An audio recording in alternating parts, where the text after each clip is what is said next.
Naaalala niyo pa ba si Kabang, ang hero dog ng Pilipinas?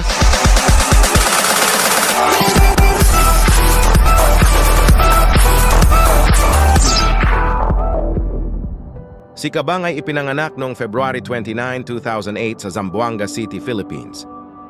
Si Kabang ay inampon ni Rudy Bungal bilang isang ligaw na tuta.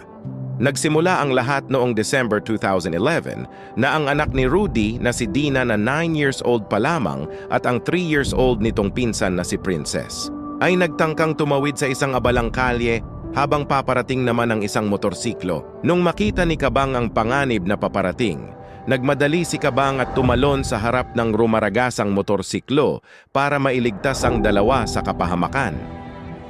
Nagtamo lamang ng kaunting sugat ang rider at ang dalawang bata habang si Kabang ay nagtamo naman ng pagkadurog ng buto sa kanyang itaas ng nguso na